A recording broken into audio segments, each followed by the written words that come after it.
This is the Evergreen Empire. Green grow the forests and fair flow the streams. The gentle deer grazes, the wild blossom gleams. From ocean wave raging to mountain serene, all nature's proclaiming our land's evergreen. Welcome to Columbia Conversations. I'm Feliks Banel, editor of Columbia Magazine for the Washington State Historical Society. On this episode, we speak with historian Quin'Nita Cobbins-Modica of Gonzaga University and blackpast.org. She tells us about her Columbia piece profiling Seattle schoolteacher and international peace activist Daisy Tibbs Dawson, and the challenges of researching women of color in the Northwest. I'm writing the history, but I'm also concerned about preservation, especially Black women's history and narratives here in the Pacific Northwest, because there are silences in the archives when it comes to Black women's history. I spoke with Quin'Nita Cobbins-Modica by phone from her office at Gonzaga University in Spokane. Well, thanks for joining us on Columbia Conversations. I'm not sure if people have had a chance to read the article that's in the current issue, but it's our cover story for the spring issue of 2019, and it's about Daisy Tibbs Dawson, right? And how did you first come across the story about Miss Dawson? I came across Daisy Dawson through happenstance. I received a public history fellowship from the history department at the University of Washington to work with a local museum.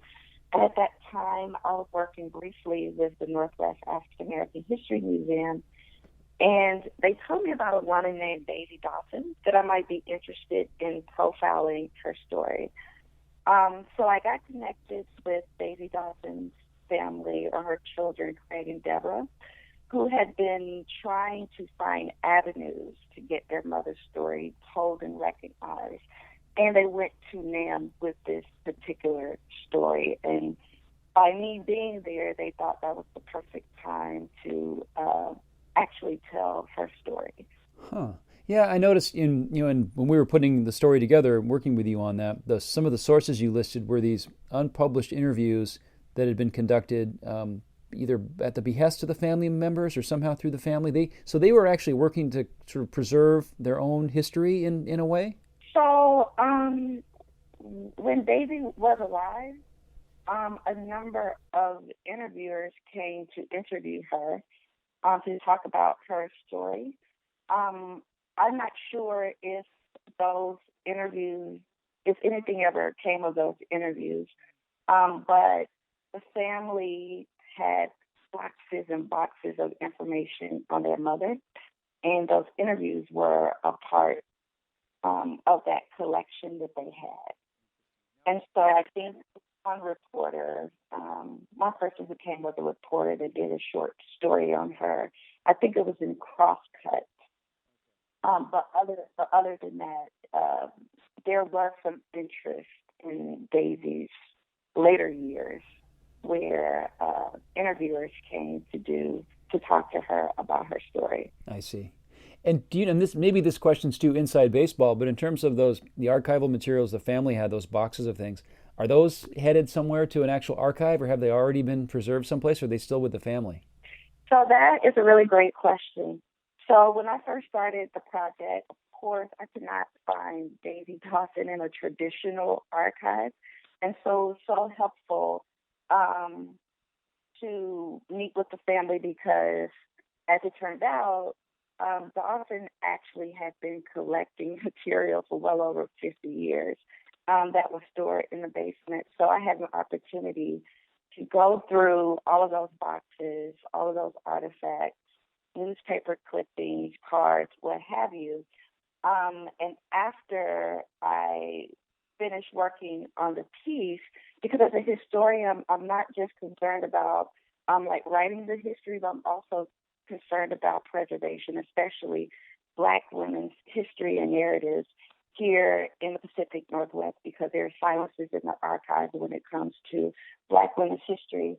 And so I encourage the family to think about creating the Daisy Tibbs Dawson collection and transferring or donating her records to the University of Washington, which is her alma mater. And I had worked in the archives there a couple of years ago, and I was really interested in how records were being preserved, cataloged, arranged, and things of that nature. And so I contacted the Pacific Northwest curator as well as the archivist at the University of Washington, got them in contact with the family, and helped to oversee that transfer of records. So now the University of Washington in a special collection houses the Daisy Tibbs Dawson collection. And so it's available for anyone who's interested in learning more about her.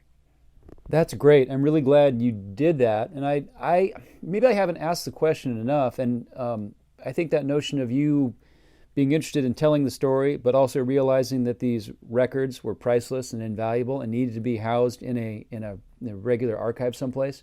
That's is that? Do you think? Are you pretty? Is your approach or your attitude to that, is that fairly common among someone who's a PhD candidate or postdoc, or sort of someone in your position who's doing this kind of, original research and coming into contact with families and organizations that might have records that aren't in archives? Is your sort of commitment to trying to getting the material preserved, is that unusual, do you think? I don't necessarily know if it's unusual, but I do feel a certain calling to do that simply because Black women are one of the most understudied groups in the region. Yeah. And by me doing this type of work, I've realized the roadblock that I was confronted with is not having accessible records that were pretty much available. And so what I realized is that I had to look outside the traditional archives and into the community, connecting with people, and asking to see what they have in their houses. What I realized, a lot of people keep their records at home because they necessarily don't know what to do with them, or they don't know what archive means, or they don't have an understanding of the particular. They know that it's valuable, but they don't know that this information can be used for preservation, that there are repositories, that there are places that house these particular documents for the study of, or to preserve the legacies of people and also of an area, of a place, and things of that nature.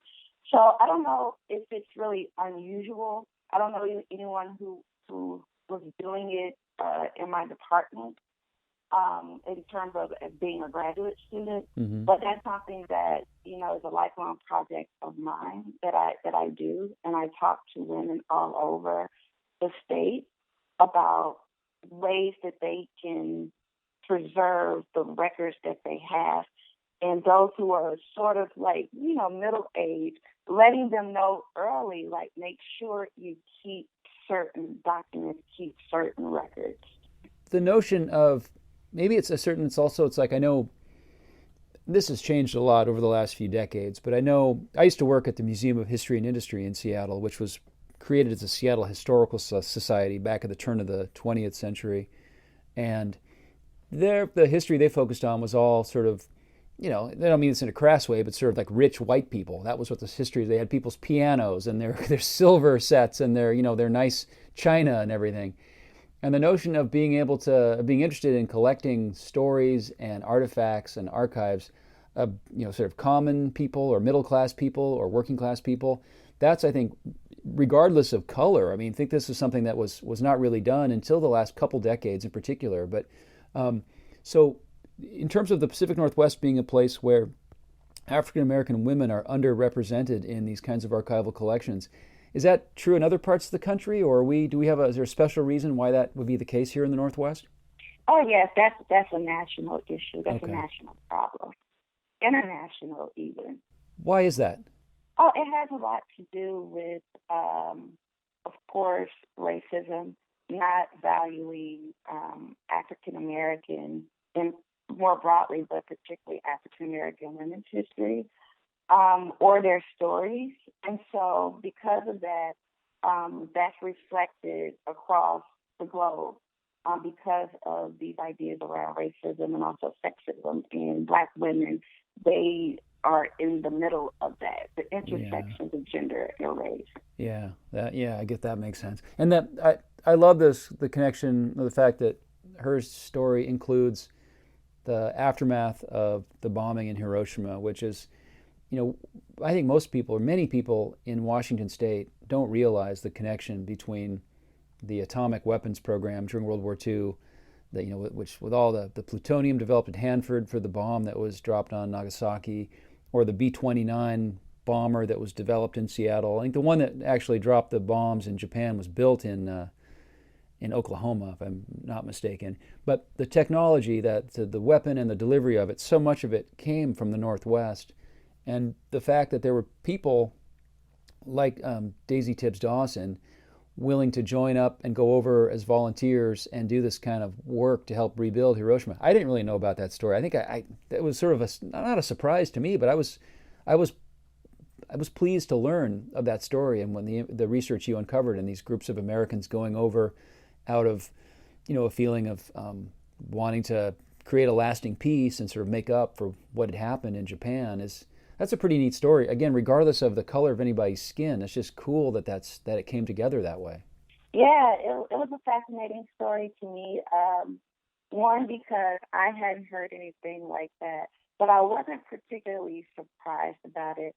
What it did for me, it further just signified how Black women had featured prominently within the history here, and also being the vanguards of social justice and freedom locally, as well as, in her case, internationally.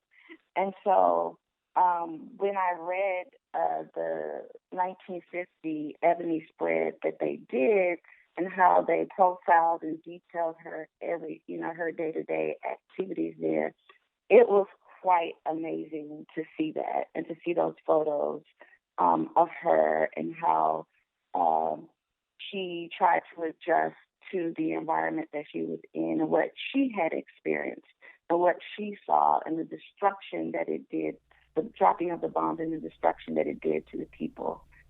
And how she had a sense of obligation to help, because she had friends who were of Japanese descent here in the United States. I think one of her teachers in Alabama was of Japanese descent, who she witnessed or heard about him being arrested during World War II and shifted off to an internment camp. So she had a personal and moral obligation, I believe, to go and help and join this peace effort. And do you know, I know in Seattle in the late 1950s, there was a movement that started at the UW campus. There were University of Washington professors who were working against proliferation of atomic weapons. We had a big protest event here in the early 1980s called Target Seattle.